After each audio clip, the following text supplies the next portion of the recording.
Hello again, everybody. Jeff Joniak and Tom Thayer. We've hit the finish line of the season, Week 18. Welcome to PNC Studios at Atlas Hall, our game preview. We certainly have enjoyed telling you what we feel about each week's games, and thank you for watching over the course of the season. Got a great production crew as well helping us out over the course of the year, so tip of the cap to all of you as well. Big Tom, given the circumstances of the week, as of this taping, Damar Hamlin's situation, which occurred on Monday Night Football, certainly reverberating throughout the world of sports, not just the United States, but globally, and certainly for players, past, present, and future. Prayers up to the Buffalo Bills fan base, the fans, the families, and the players, and his family as well. Prayers out to you, and hopefully the outcome is what we hope it should be.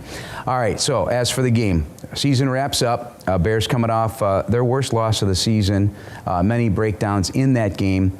And what are you looking for here as we go on? Take a look at the Vikings. Last meeting was Week 5. They've got something to play for. They've got a top seed in the NFC. Listen, when I come back into this locker room Monday morning as a player and I shut my locker for the last time this year, I want to finish on a high note. I want to make sure that I'm prepared and I'm playing with a positive attitude. And I hope my positive attitude can carry the message to whatever segment I'm in. Is it the rest of my offensive linemen? Is it, wherever you're playing, you got to have a positive spin. Because if you think you're going to go out there and just coast through an NFL game, you're either going to look foolish, you're going to get beat badly, or you're not going to have a locker to come back to once the season starts again. And the reality is the roster will turn over, and maybe significantly. At a minimum, a third of the roster, the bottom of the roster usually gets churned up. But here in this situation, this is still a building franchise. A foundation was laid this year, something proud of Matt Eberflus and Ryan Poles of what they expect now. And now you start building from here. So that leads us to the types of play that has been going on over the course of the season. As we look on the broad view of it, I start with scoring. We talked when the season began, Bears got to score points. That's all we talked about. Like the big hurdle is let's score points, because otherwise you can't be in tight games. So the Bears started slow. It's been this way. It started slow, a climb, then a 5-game stretch of 29 points a game, and now we're back into a dip. How do you look at that roller coaster, and are you encouraged or discouraged? I am encouraged. Just to the example of the game the other night. You get the ball, you lose the coin toss, you start out, you go down, and you score. And that's one of the things that we've been begging for the last couple of years. 12 out of 16 games they've scored a field goal or a touchdown. That's the highest percentage in the NFL. But then I go back and I listen to the coach's show with you and Matt Eberflus on BBM, and he's talking about finish. Yeah. So, Jeff, we spent 3 years, the last 3 years, talking about starting fast and beginning the drives, and so the Bears have done a great job of that. Now, if they can marry both of that, the start fast with a big finish, then you're talking about victories rather than losses. So I do think it's something that it's still got to be topic, and it's something that's a concern you going into next year. But I love the way they started. I love the threat that Justin provides against the opponent, but it's a full team job to finish fast. I'll ask you what I asked Coach Eberflus. The biggest growth. Let's take a couple of growth pieces here.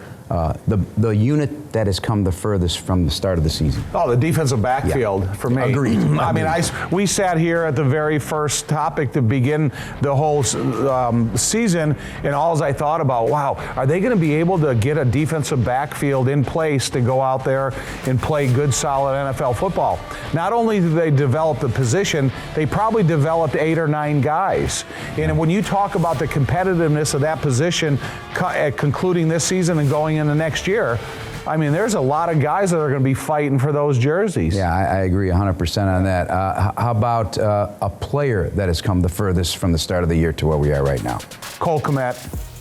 Because, again, we've been begging for him to have more red zone opportunities, more touchdowns, more big catches, get involved in the blocking game. So now he's ran a tight end sweep. He's taken center quarterback exchanges, either ran a quarterback sneak or pitched the ball. He's run screens. He's a really good inline blocker and a downfield blocker, and he's making the catches that we expected of him. He's rugged, and that's what I love about him with the ball in his hands. That's why I'd love to see it more. You look at that touchdown on Sunday, he blew through Kirby Joseph. That was not a collision that Kirby Joseph wanted to have. He's with not a 6'6". He's not stopping exactly, Cole. but he gets down, lowers it, and gets the leverage. Yeah. And he has 6 touchdowns. I've been talking all year. Just give me 8 to 10. So he's got 2 more to go for the finale, Tom. That's what I'm looking at on the offensive side of the ball. And then we've got to talk about special teams because very few penalties. That's a credit to that unit, a credit to the coaching, because with a young team with 8, 9, 10 rookies on special teams, you're thinking there could be some laundry on the field quite a bit. That was not the case this year. The kick return elevation over the course of the season, significant improvement with Velus Jones in that blocking. For the amount of times that they caught the ball or they didn't take it out of the end zone, I think every single time that you give Velus a chance to run the ball with about a 20-yard run start before he comes against the first line of defense, he's going to capitalize and turn it into a big play. Now, when you're giving the offense a starting field position at the 40 rather than at the 25, I think that Velus, one, is a guy that's earned the freedom to return the ball when he sees fit. But what I'm saying is it's up to 29 yards on average, so it's been good in terms of I think it can be better the more opportunities he gets. All right, let's take a look at the Minnesota Vikings, a team that is kind of a head-scratcher to me. They are 12-4. But they played a ton of close games, as we know. They had 8 fourth-quarter comebacks this season, including one against the Bears in Week 5. But their point differential is not what you'd expect from a 12-win team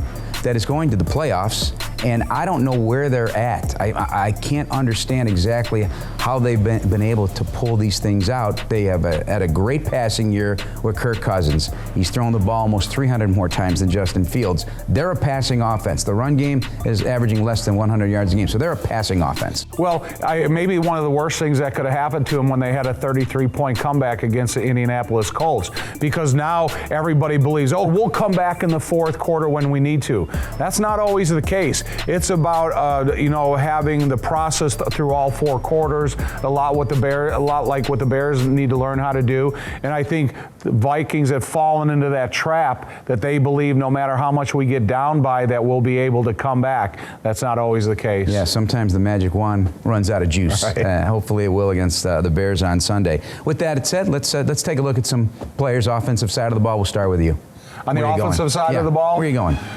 I want to go with the receivers because it's confusing as to who's going to play. I really think that the Bears' receiver position still has to be super active in this offense. In 38 degrees, I think it's going to be prime throwing conditions. Yeah, I'm going to go offensive line because of what is on the other side. You got a couple of double-digit sackers, Danielle Hunter, and the Pro Bowler Zadarius. So, you got to have some sort of protection. And so, if that's it, if that's going to be the case, or just run the ball, get the record, and get out of Dodge. Call it a season, get 3,000 yards, because at least something, and that's what Coach Ebert, I talked him into it, I guess. At least it's something to hey, you hang your hat on something. The Bears said they were going to run the ball this year. They delivered that in spades.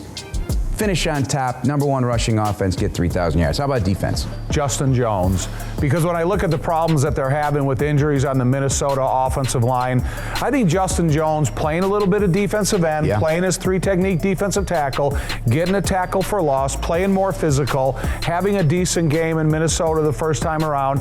I think if there's one player that I'm looking at to have an explosive performance up front is Justin. All right, safety, I'm going to go with Jaquan Brisker on the defensive side of the ball. Yeah, finish as the leading sacker. Be the leading sacker in the NFL among defensive backs. That's something to shoot for. I know it means a lot to him to be the guy and to develop into a big leader on this football team. I'm going with Brisker to have a nice game, like Harrison Smith always seems to have a nice game against the Bears at safety. Not this week. That's going to wrap us up. We appreciate it again all season long. Thanks for joining us. The Bears looking to finish and end that losing streak. Go out on a high note for 2023. We are in 2023, so it all begins. The future is now. For Tom Thayer, I'm Jeff Joniak. Thanks for watching, everybody.